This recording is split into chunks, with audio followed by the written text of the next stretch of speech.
Welcome back to my Keep Up channel. Charlie Gard's parents betrayed after hopes dashed of law change on critically ill kids. Britain's mini heatwave has come crashing to a close as thunderstorms and torrential downpours swept in on the tail end of an Atlantic storm. Britain is being hit by the remnants of Hurricane Lee, which pounded the northeastern US and Canada with 70 miles per hour winds at the weekend. Forecasters have warned of gale force winds of 45 miles per hour or more from today until Thursday. Yellow weather warnings are in place tomorrow and Wednesday, after more than a month's rain fell in 24 hours yesterday, bringing the country's record-breaking heatwave to a halt. The Met Office has predicted a band of cloud and heavy rain which will move in from the west this evening. After temperatures hit 28°C, 82°F, in central London on Saturday, forecasters say we have now seen the last breath of summer and are facing a fortnight of topsy-turvy weather. Today a massive cleanup operation is underway after monsoon-like conditions saw 2 inches of rain fall in just a few hours across the southwest yesterday, causing flash flooding. Exeter Airport was forced to close with all flights cancelled, while motorists were trapped in their cars in nearby Dawlish. Other areas of Devon suffered power cuts amid lightning strikes, while landslides closed roads, including the M5, for a short time. Warnings were last night in place for potential flooding of homes in Dawlish, Samford Mill and Kingsbridge. Shocking footage shows a house in Corfmullen, Dorset, being struck by lightning in the early hours of this morning before the property becomes engulfed in flames. There was a loud explosion and a flash of white light as the £400,000 home suffered a direct hit to the tiled roof. 30 firefighters rushed to the residential area in Corfmullen, near Poole, Dorset, at 12:10 a.m. today to tackle the blaze which spread to an adjoining home. The lone female occupants of the 2 properties, one a young woman and the other middle-aged, were awoken by the strike during last night's thunderstorms. 6 crews battled for 2.5 hours to put out the inferno. They remained at the scene for another 3 hours as a precaution. Neighbor Warren Windebank, 47, a graphic designer, said, "I saw the roof was on fire and did not know if anyone was inside. The door was open, so I looked inside but tiles started to fall off the roof and it looked like it was about to collapse, so I got out of there." Another neighbor said, "I was in my lounge and heard a massive explosion sound, which caused me to panic. I rushed outside but there was no sign of a fire, so I went back in my flat. But 5 minutes later I saw black smoke, so I looked out of the window and saw the house on fire. I went outside and saw the front door to the home was open, so I shouted, 'Is anyone in there?' and a woman said she had come out." Up to 3 inches of rain could fall in the wettest places, most likely to be over the hills and moors of Snowdonia, Cumbria and the Pennines.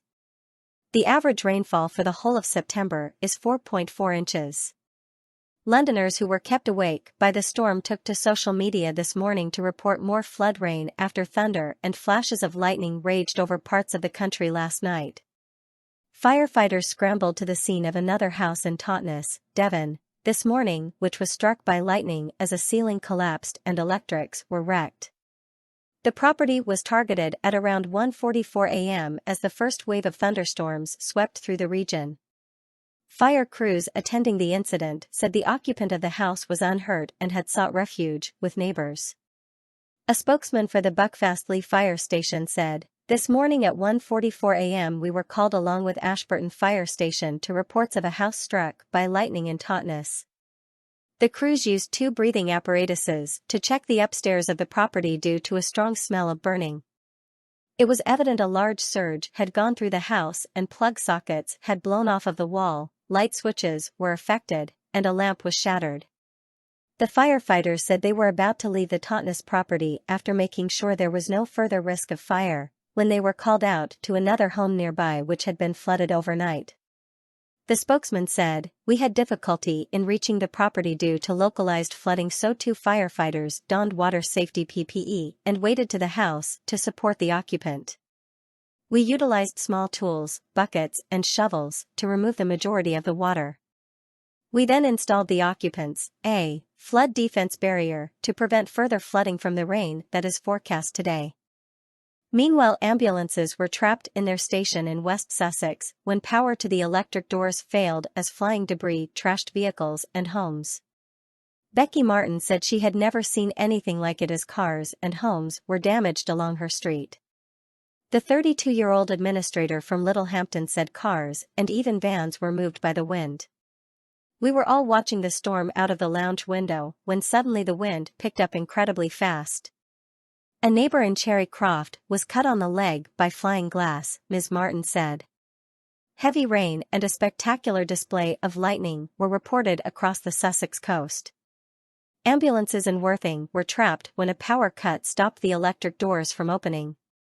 A spokesman said, "Power is now back on, but yes, Worthing ambulance station was affected by the local outage." Meanwhile, walls of water 6 feet high flooded some villages like Kenton near Exeter as the torrential rain came off hills and swamped the centre. Homes, restaurants, pubs, and cinemas were among properties affected by floodwater. Betty Baldwin, a 95-year-old lady, said she thought she was going to drown early on Sunday morning as her house was devastated by the floods. Around 50 villagers in Harborton, Devon, went to her aid as the ground floor of her house was more than 2 feet under water. Neighbor Jonathan Bean raced out to help her at 3 a.m. after spotting torchlight in her bedroom after her power was cut as she screamed, "I can't get out. I'm just so frightened." Mr. Bean climbed in through a window to get to Betty and comfort her in her distressed state. Betty, who will be 96 in 2 weeks, is now staying with friends in the village. Kenton School was forced to shut as it was also affected by the floodwater, with pupils being taught online at home. The floods also prompted the closure of Park Community Academy School in Blackpool this morning. Reporting the closure on Twitter, the school wrote, "Unfortunately, PCA has flooded this morning. We are awaiting the arrival of the electricians to ensure the buildings are safe. Please do not send your child into school until further notice." Unsettled and autumnal weather is predicted later this week, with more heavy periods of rain on the way. One person wrote on Twitter this morning, "Could have sworn the weather forecast for this morning was a clear start to the day. Nope, flood rain. #weather." Another wrote, "Wish I was born in the Maldives, hate UK weather." The Met Office last night warned of a danger to life from fast-flowing floodwater shortly after temperatures hit a stunning 28°C, 82°F, in London on Saturday. Yesterday's conditions saw more than 4 inches of rain fall in just a few hours across Devon and Somerset, causing flash flooding. The average September rainfall for Devon is 87 mm, 3.4 inches, and for Somerset is 71 mm, 2.8 inches. The Met Office's Jonathan Vautry said, "Some places could have potentially 70% of the average September rain over the course of a few days as the weather system marches through." The 28°C we saw in London on Saturday is the last breath of summer. Generally, from here on temperatures are likely to be closer to the average for the time of year. The thunder is occurring along a cold front which is then due to open the door to Atlantic weather brought along by the jet stream. However, forecasters said the storm clouds could have a silver lining, with hopes there will be another Indian summer at the start of October. The Met Office said, there is an increased chance of more settled conditions developing. Overall, temperatures are more likely to be above average than below, with an increased chance of some warm spells, but also some cooler nights. Roads resembled rivers yesterday as part of Dawlish town centre was underwater and Exeter Airport had to be closed after areas of the terminal building were inundated by flooding. Warnings were last night in place for potential flooding of homes in Dawlish, Samford Mill and Kingsbridge, all in Devon. Yesterday afternoon, residents in Paynton battled to stop the rising water entering their homes and power cuts affected several hundred homes across South Devon.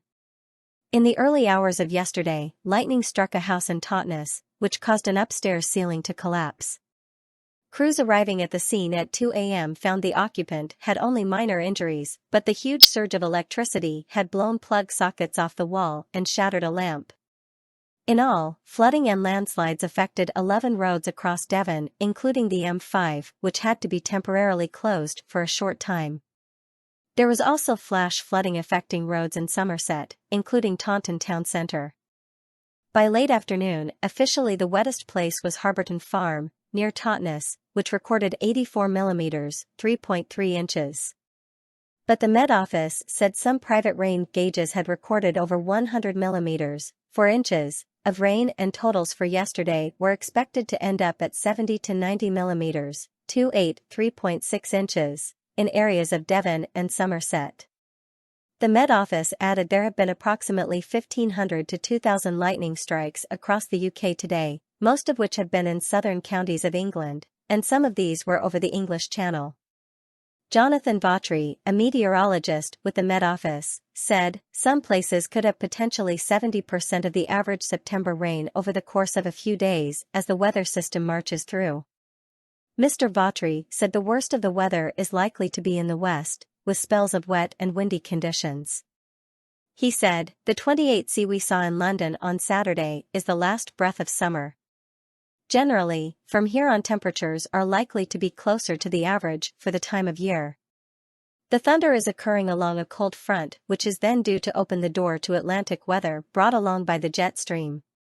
Arriving midweek on Tuesday, Wednesday, and Thursday are the remnants of Hurricane Lee, which by then will have settled into a more typical Atlantic weather system. Under the cloud and rain, it is likely to be feeling relatively cool. Temperatures in southeast England could still reach 21°C, 70°F, today and hover at 19°-20°C, 66°-68°F, for the coming days, but fall back to 16°C, 61°F, by Friday. Further north and west, highs of 17°-18°C, 63°-66°F, are possible for the first half of the week before falling back to 15°-16°C, 59°-61°F. Mr. Vautry said gales are likely as ex-Hurricane Lee moves through predominantly on the western coasts, but potentially eastern coasts could see gales developing into the afternoon. He added that away from high ground in the north and west, rainfall as ex-Hurricane Lee blows through is likely to be lower, at around 10 to 20 millimeters, 0.4 to 0.8 inches. On Friday, into next weekend and the following week, sunshine and showers are due to dominate, with the possibility of heavy and localized thundery downpours and longer spells of rain in western and northern areas. It is also due to be windy at times, with the potential for a spell of very strong winds at times. But forecasters remain hopeful there could be a further Indian summer spell at the beginning of October. The Met Office said, there is an increased chance of more settled conditions developing, but this doesn't rule out spells of more changeable weather. Overall, temperatures are more likely to be above average than below, with an increased chance of some warm spells, but also some cooler nights. Videos showed passengers standing in the flooded terminal in Devon yesterday with water up to their ankles as it was announced that all flights to and from Exeter Airport would be cancelled for the rest of the day. The weather forecaster said 30 to 40 millimeters of rain fell over just 1 hour in a downpour that would see volumes of rain equivalent to over half the September average of 55 to 60 millimeters. This meant more than 100 millimeters of rain may have fallen by the end of Sunday in an area where the September average is 92.45 millimeters. The UK's official forecaster warned of lightning, hail, and strong winds that would lash many parts of England and Wales last night. An amber weather warning for thunderstorms across parts of Devon and Somerset is still in place, while a yellow warning covers the rest of the southwest of England and South Wales until 6 p.m. A similar warning was issued for London, the southeast and east of England and the East Midlands until 6 a.m. on Monday. Areas affected by the amber warning are likely to be flooded and people should expect some disruption to travel. There is a slight chance of power cuts or that other services to homes and businesses could be lost, while some communities could also be cut off by floodwater. The Met Office said buildings could also be damaged by lightning, hail, or strong winds. People planning to travel face the prospect of delays or sudden cancellations to trains and buses. Roads may be closed at short notice due to spray and sudden floods, and difficult driving conditions are expected on those that remain open. Met Office meteorologist Jonathan Vautry said, there is a chance these thunderstorms turn severe and bring gusty winds with quite significant torrential rain. They will move relatively quickly, making it difficult to pin down where exactly will be worst affected, Mr. Vatry said. He added, "It is certainly worth keeping up to date with the forecast. Although the warning area covers the whole southeast of England, not everywhere in that region may see the most severe thunderstorms.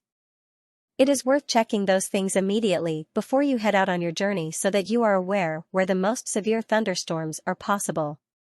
Make sure you are taking care as the weather could change at very short lead times, and just be prepared for those gusty winds and potentially large hailstorms. Conditions are expected to remain blustery at times early next week, but are likely to be fresher. More storms are possible as the remnants of Hurricane Lee, which hit New England in the US and eastern Canada, is set to move across the UK between Tuesday and Thursday. It will no longer be a hurricane by the time it reaches UK shores. Mr. Vatry said that will be getting picked up by the jet stream. Showers in places could be heavy with a risk of further thunderstorms. It could be quite an unsettled, autumnal week to come. Tomorrow we'll see further wet and windy weather, with northern England seeing the heaviest rain. On Tuesday and Wednesday, the weather will remain wet, but some areas in the south will see drier spells. Cloud will be heavy for most. Source: dailymail.co.uk. Please like, share, and subscribe. Thank you for watching.